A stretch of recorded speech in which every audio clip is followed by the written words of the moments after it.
ખેડૂતોના પ્રશ્ને લડતા લડતા 100 દિવસ સુધી જેલનો કારાવાસ ભોગવનાર આમ આદમી પાર્ટીના ખેડૂત લડાયક નેતા રાજુ કરપડાનું આખરે આમ આદમી પાર્ટીમાંથી રાજીનામું ઈશુદાન ગઢવીએ કહ્યું છે કે કારણ જાણી શકાયું નથી.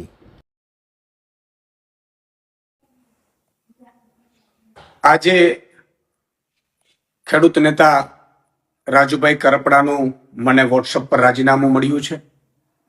મારે વાતથી નથી, પરંતુ એટલું ચોક્કસ કહીશ કે રાજુ કરપડાએ હળદરથી લઈ અને જે મુદ્દાઓ ખેડૂતોને ઉઠાવ્યા, હળદરમાં એક ખેડૂતોને ઉમ્મીદ પણ જાગી. રાજુ કરપડા, પ્રવીણ રામ અને 86 જેટલા લોકો ઉપર ભાજપે અત્યાચાર કર્યો, ભાજપે ખોટા કેસો કર્યા, ભાજપે ડરાવવાની કોશિશ કરી, ભાજપે ખેડૂતો ઉપર પણ માર માર્યો. અને ત્યાર પછી પણ આ ખેડૂતોમાં અને ખેડૂત નેતાઓમાં જોમ અને જુસ્સો રહ્યો. એમણે ખૂબ મહેનત કરી છે ખેડૂતોને લઈને.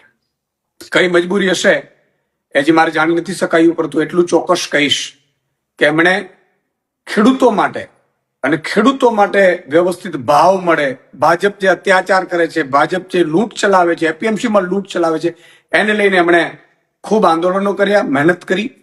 અને એટલે ખેડૂતો અને આમ આદમી પાર્ટી હંમેશા રાજુભાઈને ખૂબ સમર્થન પણ રહ્યું, ખેડૂતોનું પણ સમર્થન રહ્યું.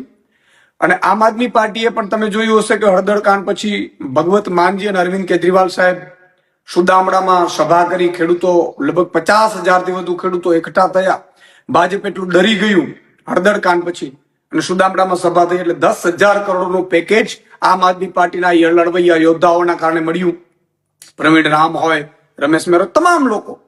અને એનાથી પણ આગળ જતા આમ આદમી પાર્ટીએ તમામ જિલ્લાઓ, મતલબ ઝોનમાં 7 થી 9 ઝોન અમે લગભગ કિસાન મહાપંચાયતો કરી, જેમાં પણ ખેડૂતો ખૂબ ઉપસ્થિત રહ્યા, ખેડૂતો ખૂબ સમર્થન કર્યું.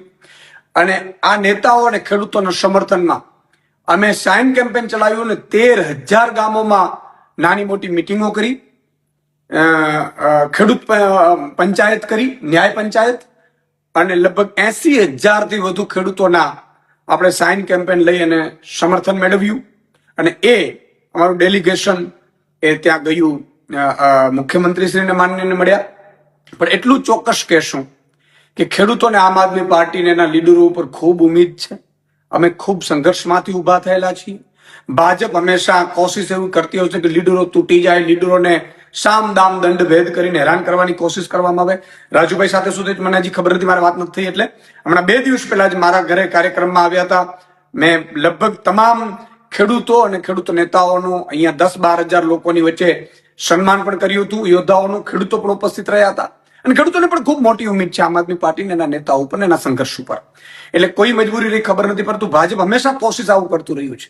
તમે જો આ પહેલા પણ કેટલાય નેતાઓ જોઈન્ટ થયા, પણ ભાજપ કોઈ ના કોઈ રીતે એને તોડવાની કોશિશ કરે, એને ડેમેજ કરવાની કોશિશ કરે, એને હેરાન કરવાની કોશિશ કરે.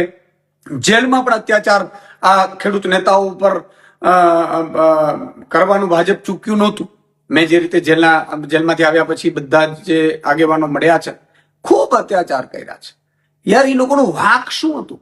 અને હજી પણ કેસોના દબાણો આન તેન. એટલે મને લાગે છે કે ભાજપ છે એ કોશિશો આવી કરતી રહેશે, પરંતુ આમ આદમી પાર્ટીને એનો એક એક નેતા અને એક એક સંઘર્ષશીલ ખેડૂત એ હંમેશા પોતાના સત્ય માટે લડતો રહેશે.